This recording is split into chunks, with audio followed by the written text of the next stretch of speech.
I was a graduate student here at Cal and first year in social psychology. And the culture of social psychology is find a topic that people don't think can be studied scientifically and do it scientifically. So during that year, it happened to my great fortune that I fell in love. Actually, I fell in love with Elaine Aron, who I've been living with and collaborating, my wife, for many, many years since then. So what happened is we fell in love, and I looked for research on it since I was in love, and there was hardly any. And I said, here's my topic. Studying love scientifically, brain imaging, lab experiments, gives us a deep understanding of how love works. And love is central to human life. It is the biggest predictor, relationship quality is the biggest predictor of human happiness, more than wealth or success. And it's a huge predictor of health. How long we'll live is predicted more strongly by your relationship quality than by smoking or obesity.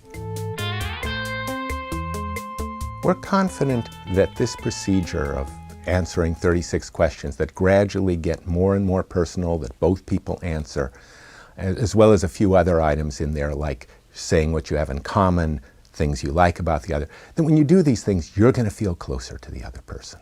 Now, does that make falling in love? It could contribute to it. Part of falling in love is feeling a connection. Certainly, if many other things are in place and this happens, it could be the straw that breaks the camel's back. We know these 36 questions get people closer. That can facilitate falling in love.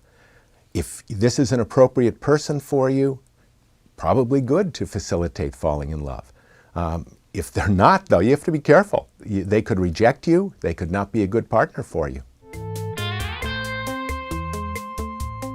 The relationship research I've done over the years that I'm proudest of, the earliest one is what we call the arousal attraction effect. If you run in place for 10 minutes or you're on a scary bridge and you meet a reasonably attractive person, you say, oh, I'm feeling attracted to them.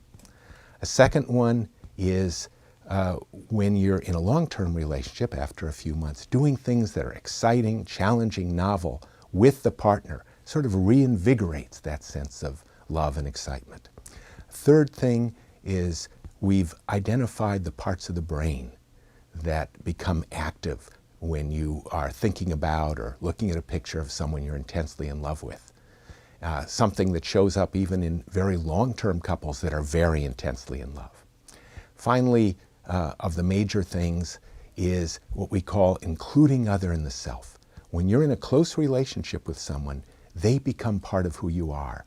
If, just like when a mother has her child injured, she feels it physically. This is true in all close relationships.